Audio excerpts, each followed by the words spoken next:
Fantastic. Thanks, Francis. That's really interesting. There's so many similarities with researching with children to researching with people with dementia. At face value, not the same audience, and if you're looking at the research, you wouldn't think it was. There's a lot of similarities at face value. But a lot of the patterns I find are really interesting, like accessibility is deep usability, then research with kids is like deep user research practice. Super cool. Lots of questions have come in. They all have an equal kind of vote ranking. So perhaps just delve into the questions and pick off some that you think you'd like to answer. Yeah. There's a curveball question. Do you have any insight on conducting participatory research co-production with young children?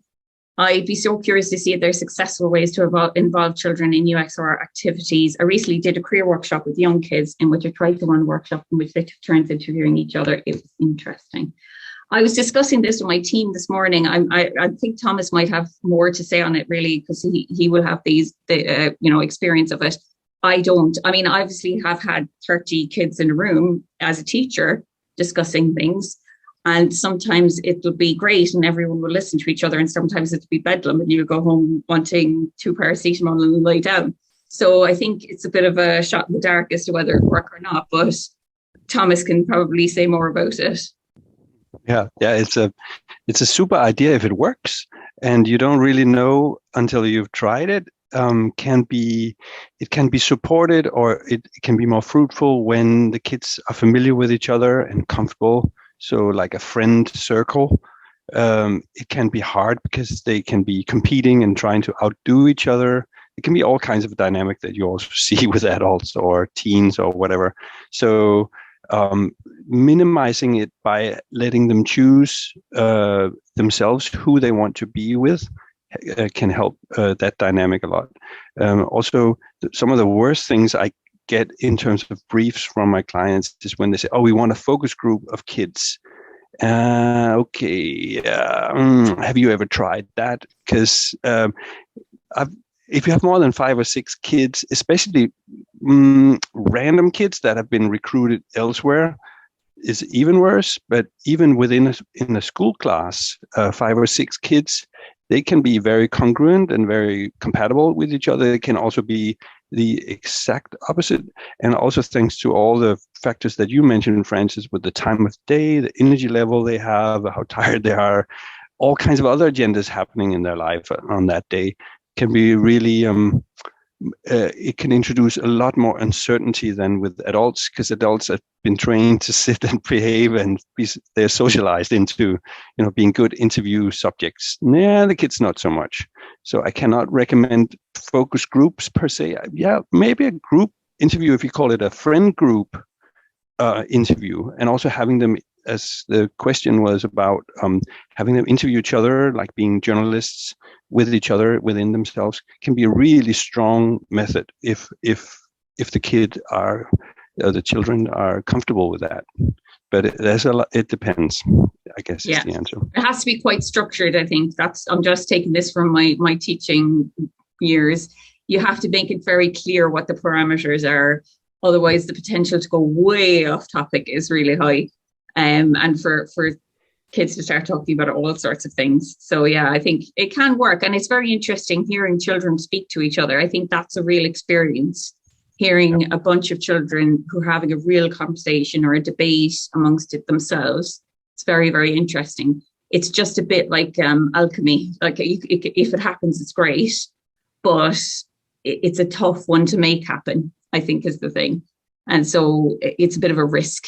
I think that's basically it. One of the questions is, do you conduct icebreaker activities prior to the research activities? Mainly the small talk, but also I was mentioning this to Thomas and Rick before about one of the Lego sessions I did actually was I had to build a piece of Lego. I'm really not good at Lego. There's no reason for it. I just can't do it. And I was trying to build the Batmobile and I, for some reason, couldn't figure it out. And so the first session I was building it, I had to build it at the start of the session for what there was some reason for it and I couldn't. And the child kind of rolled their eyes and took it off me and did it. And I found that really good because they were a little bit disengaged. And so when they had to help me, it changed the power dynamic a little bit. And that was quite useful because they then felt like they had a bit of control and a bit of expertise, and it made them a little bit more kind of confident. So it's not essential, I think, but I think if it was a group, definitely you'd have to have icebreakers. For one-on-one, I think it's fine to have a chat, but I don't know what you think on that one, Thomas. Sometimes as I mentioned, the Csikszentmihalyi flow experience is very different from an interview setting. So if we are testing how a set encourages playability, or how much kids immerse themselves in the product, it's sometimes better to think of it as a play session rather than as an interview session. So in many cases, children are, I have to say children, not kids, but I say kids as well. The play situation is more likely to occur if they feel that this is a play session and not some strange adult interviewing me or questioning me, interrogating me. So you could say if they're experts in play, then it's a masterclass. You are attending a masterclass. They're showing you how to play with something. And that could sometimes help them understand, and bridge that divide or that gap that is between you and the experience that you want to study. Definitely, yeah. Yeah, I think that it's good to kind of give them a sense of control and expertise and so on. What you're saying about managing energy levels is really interesting. Do you have any strategies for bringing energy up and down? I think it's a mirroring thing. You get used to it after a while, where if a child is high energy, it's not to make them feel like they shouldn't be high energy, but you bring your energy up to their level and go, yeah, it's great, isn't it? Okay, and so you kind of hope that they grab your energy, or you're mirroring them, and then you bring the energy down and hope that they're engaged enough that they start bringing their energy down as well. And similarly, with a child who's a bit less engaged, you kind of mirror their energy and be quiet, not try to hype them up, because I've seen researchers do that as well, kind of get in a child's face when they're quite quiet, and it's quite confronting. So I think if a child has low energy, you kind of go, and talk to them, how's your day been, and what did you get up to today, and is that your brother out there, so you come in, and so on and so forth. And then and now what we're going to do, and so try and bring the energy up and hope that they're engaged enough. It does work, but I think it takes a little bit of practice, that you're sort of hooking them, for want of a better term, and getting them to feel how the energy should be in the room. Because I think sometimes too high energy, too low energy is partly because they don't know what's expected of them, and it's not a familiar situation. And so the high energy can be nerves, and the low energy can also be kind of anxiety. So you're sort of setting the tone for them and hoping that they kind of get it. And they don't always. Sometimes the high energy child is still bouncing off the wall 5 minutes later, and you just have to go with it, or try and get the best you can out of the situation and then wrap it up as quickly as you can.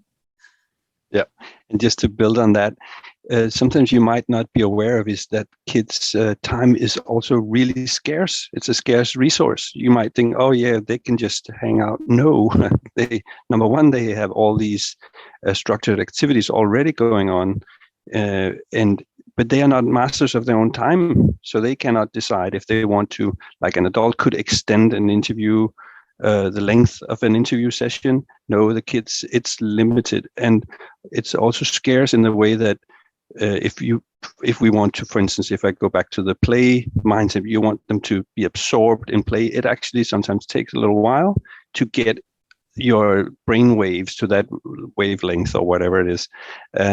So taking that time means that you plan your interview for 30 minutes, but you plan 30 minutes ahead of that to get into play. How do you get into play?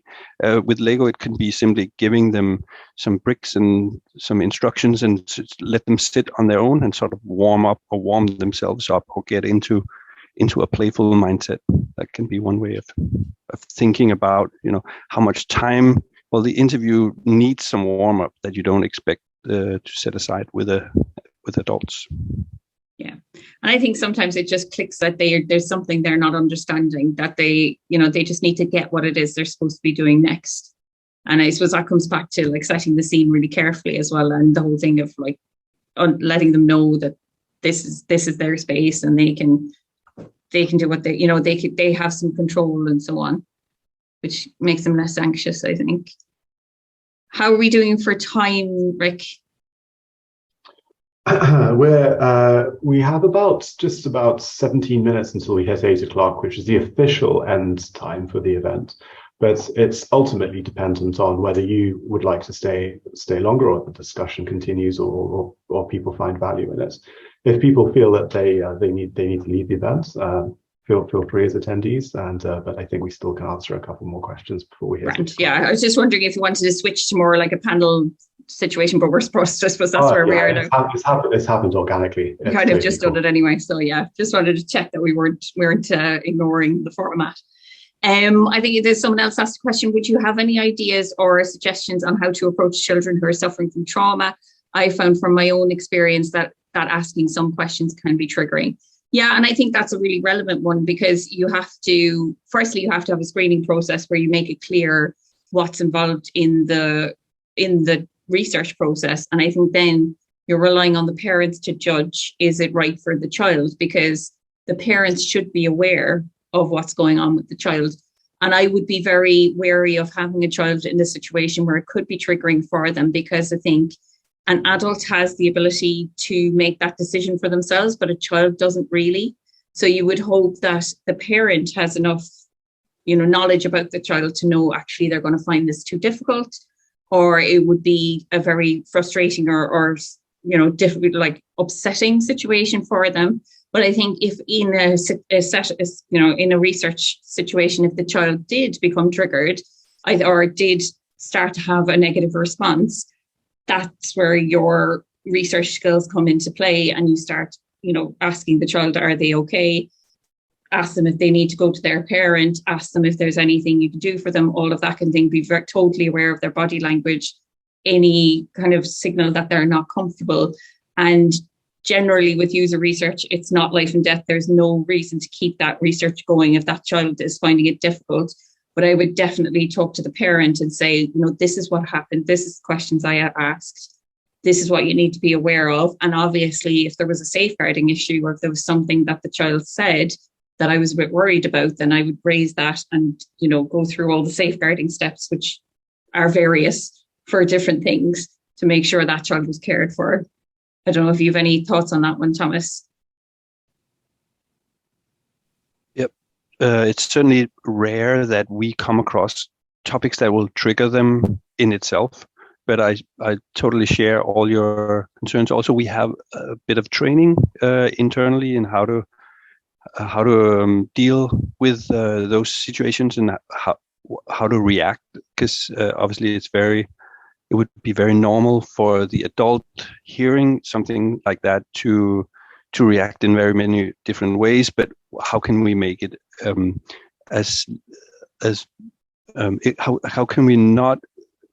how can we avoid it contributing to the trauma? We want to take the trauma out of that, or if there's something in the situation that we can do to stop that.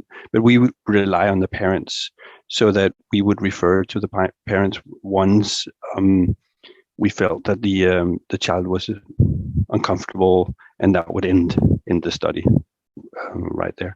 So I guess we are probably a little more on the commercial side of research, and less on the sort of psychological side of the research.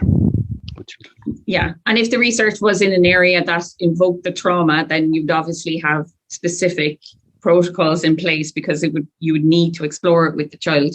But in a situation like researching Lego, or if you're researching something else like an app, there's no reason to keep going with that research if that's causing discomfort to the child, because it's of no benefit to anybody to keep going. But I would say you wouldn't ignore it. I think that's one of the key things. You wouldn't just go, oh, well, this isn't right for my research, and then just, gloss over it and say that's the end of the session. It's important to acknowledge it and then talk to the parents about it, and to, make sure the child feels heard. Because if they told you something, or there's something that's upsetting them, then it's important someone knows that. I think this is one for you, Thomas, more than me. I suspect there might be a gap between what suits the end users, the kids, and the customers, the parents or carers, especially when it comes down to toys and activities. If yes, how can this influencing fact be dealt with during designing and carrying out research? This is a really important one for Lego. Yeah, totally. And it happens all the time. So like 101 is that the parents sign the children up for the research most of the time. And the parents think they know what their kids are into. Yeah, that sometimes happens as well. But oftentimes the children have evolved new interests within the last week or month or even half a year that they haven't shared with their parents. So if we look for children who are into Ninjago and who loves ninjas, and the parent says, yes, this must be something for my little son here, and they sign them up, and the son comes and says, I'm so not into ninjas. I'm wasting my time. And everybody's time has been wasted. So we try as much as possible to actually talk to the child themselves before we properly recruit them. And then we also try to have something in reserve for those children who have been recruited by the best intentions by their parents, but who are obviously going to feel that this is so not interesting to them. And also, Francis, you touched upon earlier how, there are actually a lot of pitfalls in this area. So it's something really to consider. If possible, we try to have sort of vote with your feet kind of setups where the children can go to those areas that they're interested in. So we might have, earlier I said I hate focus groups with children.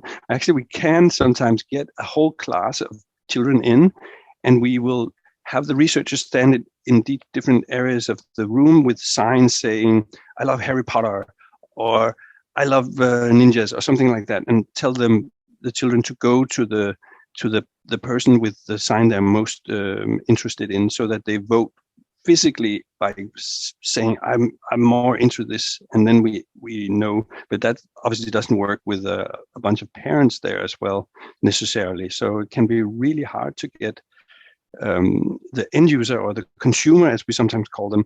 They consume toys, whereas the shopper, the gift giver, the parents have different. And also to touch upon it from a commercial point of view, you might think that it's the I don't know what mental model you have. If you think it's the child who decides which toys they have, or do you think it's the parent who decides, or is it a negotiation? I think the dynamic is very different from family to family, and it also comes down to how well they negotiate gifts and gift giving. It can be, I imagine, many places very fruitful and very joyful, and but I guess in some cases it can also be full of conflict. So it can also be what we wouldn't really see it, but it needs to be a part of the consideration also in research. How is the relationship between the consumer and the sponsor, the shopper? Yeah, I think it's a very long answer. No, I think it's really relevant, because it's with the academic research I did, sometimes the parents would be trying to answer for their children, and it would be obvious that the parents don't want the children to say, I eat chicken dippers 5 nights a week. And that's just the truth. I'm not there to judge, but the parents are like, oh, we do eat lots of healthy stuff as well. And it's like, yeah, but it's fine, and that's kind of a very particular situation, but there can be a bit of a conflict between the honesty of the child and what they want to say about themselves and what the parent wants them to say. And also, I kind of touched on it earlier about not having the parents in the room. I've had situations where the parent is like, well, I want to come in the room, and then they're answering for the child, or they're trying to encourage the child to answer, or they're trying to, push the child towards saying something. And it's a funny one, because you can see the dynamic in action, where the child is their own person, they think their own thing, but the parent wants them to say or be something different, and it's an awkward one. I think having parents in the room is usually a disaster, but it depends on the situation. But I think it's usually better to have the child on their own, and they're well able to speak for themselves most of the time. I think you've sort of answered the first question that's listed here. How do you ask questions around the screening for children? I think with screening, obviously you want to do things like age and and interest. But like you were saying, Thomas, if the parent is answering, parents don't always know what the child really likes or what is interested in.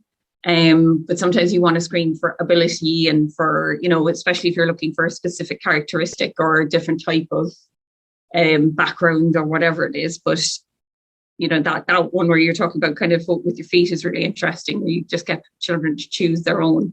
I don't know if you have any other thoughts on screening and picking children for research. Yeah. I think we certainly touched upon the biggest one, but it is just such a huge factor to be reckoned with and to be appreciated, that you're not recruiting a fellow adult who have full agency of their own resources and time and control, etc. You're in effect recruiting two people: the gatekeeper, the parent, the school teacher could be, but usually the parent. You're recruiting the parent. You're asking for the kid, but you're recruiting the parent usually, and the parent. It's also the parent's time. Where is the parent during the research? Well, maybe they're sitting in a waiting room or something like. So you're actually recruiting two people, and maybe you're just thinking you're recruiting one. So you have to have communication that caters to both parties, and the same goes with the school. Yeah, and like I was saying, siblings as well. Yeah. Don't forget the siblings. Right. If you want a specific child and there's older or younger siblings, they're going to come along for the ride a lot of the time. So you have to factor them in. There's a question: what piloting do you do for research? I think it's piloting. I think there's a bit of a typo with it. Piloting do you do for research with children? I mean, piloting is always a good idea, because you run your research and you go, nope, this is not going to work. It's too complicated. They don't get what I'm saying. I mean, whatever piloting you can do it. Is always my advice. Yeah. Grab a nearest child and test it out, because sometimes you really forget. You think, a child will be able to answer this question. You ask them and they just haven't the first idea, and you're like, oh, okay. And you forget that children don't always have the same experiences. They don't always have the same knowledge. They don't always have the same viewpoint on things. So, the point of piloting is to reduce the risk and be more efficient with the time when you're actually testing. But just giving the sheer complexity of research with children adds, just a bunch more risks than you would have in testing with adults. So I think you can just consider that when you're scoping your piloting phase, that you should also scope that up, or maybe have a more fluent movement from the piloting phase into the actual research phase. And then instead of thinking it's pilot here, then you adapt, and then you research. Maybe it spills in over each other, simply because the risks are so large, and also because the children are so different between each other. Yeah, you're always adapting, aren't you? Because you might pilot your testing session with 3 or 4 different children, and then you have a 5th child who comes in and perfect, and then you have another child who doesn't. It's a whole new kettle of fish, and you have to actually now adapt again in the moment. And so, piloting is good to take out the obvious mistakes, but then you have to adapt as you go. And I think that's why, like I was saying, it makes you a good researcher, because you can't be complacent. You can't be low energy. You can't be not really listening. You can't be any of the kind of really bad research practices. You have to be on it, because kids are waiting for you, any sign of weakness, and they're going to go for you. So you're like, I'm here. I'm ready. I'm going to keep it moving, keep it talking, don't let any gaps come in, because otherwise you might lose attention or whatever it is, and you have to be quite in control. And there's another question: do you find questioning more effective in understanding their world, or do activities reveal more insight? I ask because children may not be able to articulate complex feelings or occurrences. I know we pointed time as an example. And you want to come in there? No? There's something it says on the end of it. No, I think you might have clicked something. I'm just deleting the question once you've answered. Oh, okay. I think it depends. That's the really annoying researcher answer, isn't it? It depends on what you're doing. I think sometimes kids can show you something So one of the things with the academic research we did was try and get kids to play with toys to demonstrate concepts, because they can demonstrate concepts with toys, but they can't explain it to you. So they can show a child getting ready for school through a doll, but they can't explain how they get ready for school in the morning. So it depends on the thing you're trying to find out, I think, but play can be a good way of getting at what a child understands, I think, because if you directly ask a child, you know, how does a dog eat its food? It can be really hard for them to say, oh, the dog puts its face in the bowl. But if you go, show me this dog eating food, they can show it to you. They just can't necessarily describe it. And so I think there is a balance there between getting them to show you a thing and describe a thing. But if you need them to use language, then you need them to use language, and there's no getting around it. You know, if they then show you, but you don't know if they have the language to explain it, then you have to go the step further and ask them to describe it at the same time. Yeah. Also, just to build on that, I find that sometimes it helps for them to use their bodies to reply rather than just in words. So use the hands, the fingers, use different. Show me an emotion that reflects such and such. So in sort of embodiment or enactment rather than just narratives or verbal comments. Yeah, and people often comment that I talk with my hands, and I think that's from teaching, because when you're teaching children, when you have a lot of it in the classroom, you have to be quite physical to kind of get attention, focus. And so I think there's a lot of that where if a child seems not to be getting what you're saying, you then have to kind of go, you know, a step further and say, and try another approach, you know. So you might say, oh, do you know, have you seen a character in a TV show that wears glasses? And they might be like, and you go, glasses? You know, you have to kind of just go, because you're not sure if that's not what they're getting. And so it's adapting as you go, isn't it, to what they seem to be able to do, but you have to be on the ball. I'm so curious about this play session concept. That sounds more unstructured than an interview. So is it a matter of keeping the session goals simple and clear for the researcher as well as the child? I think that's one for you, Thomas, about kind of more unstructured ones. Yep. And it's something that I actually deal with a lot in my book. And we build some of our structure in how we conduct these play sessions on work done by the Lego Foundation, which is our non-profit charity, where they talk about play can be very many different things. It can be directed play, where somebody, as it says, gives instructions.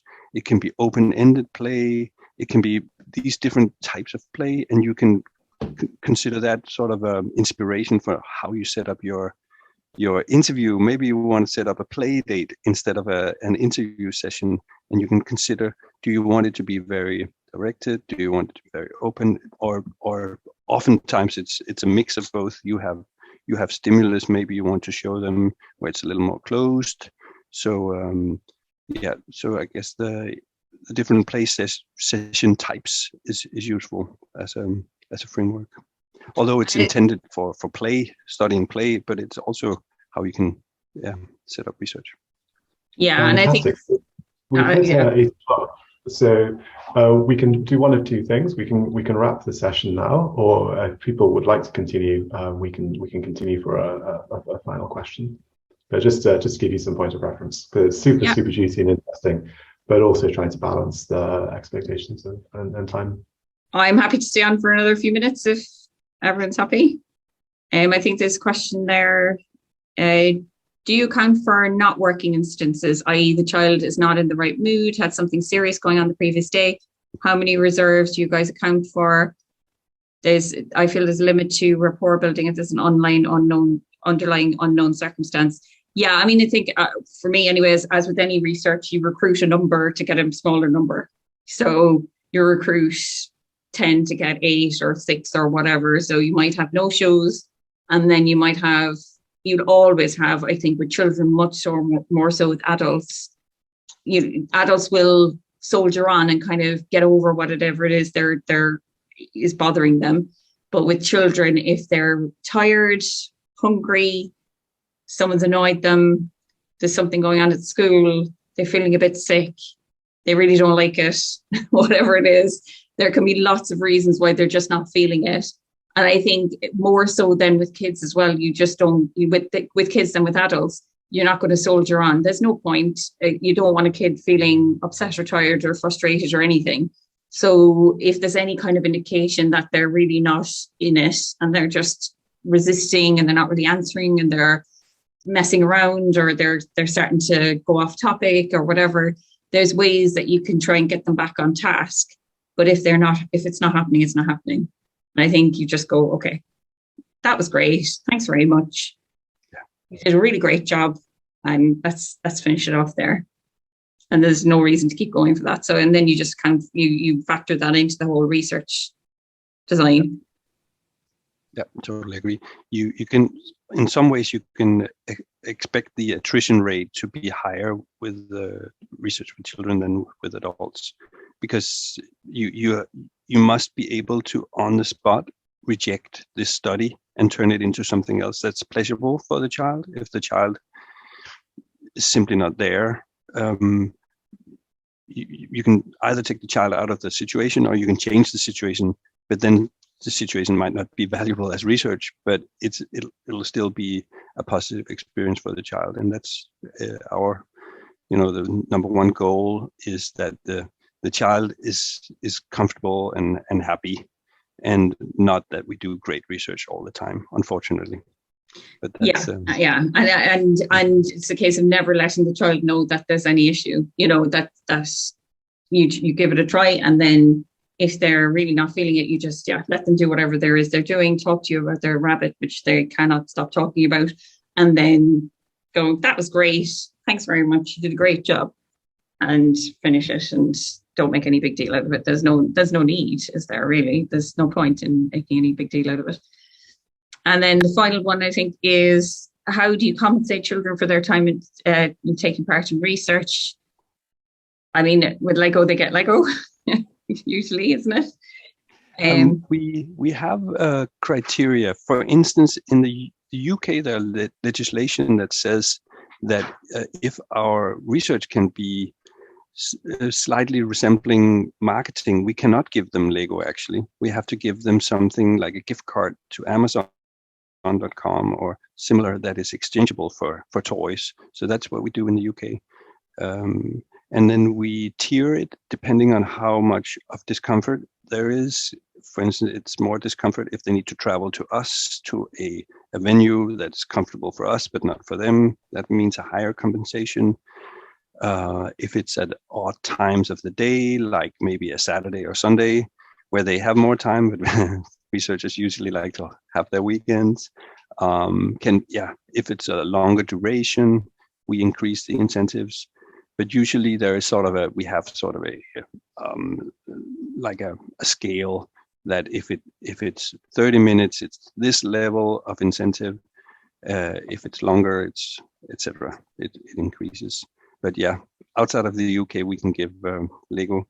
But in some cases, we want children who are not into Lego. So it's not always Lego is the answer. It can be. And the incentives I've given have included stickers and book tokens and all sorts. I mean, and it depends as well on whether you need to compensate parents if they need to travel, or if there is, that's a bit more serious about them not being out of pocket for traveling and so on. But for kids, lots of things will work as an incentive. Stickers are usually a very popular thing. Never grows old. No. No, definitely. Love me a good sticker. Well, that's all of the questions, and that's the end of the session. I'd just like to say thank you so much to our speakers for taking the time to prepare their talks and to continue into the discussion. I found it super fascinating. And we'll be rejoining after a break after August, towards the end of September, with the next in this series, kind of user research niche groups, where we'll be looking at the other end of the age spectrum, user research for older populations. And it will be quite interesting if you to see what's similar and what's different in those demographics. But once again, thanks so much to Thomas and Francis, and for everyone who came. Thank you. Have a good evening. Cheers. Yeah, have a good night.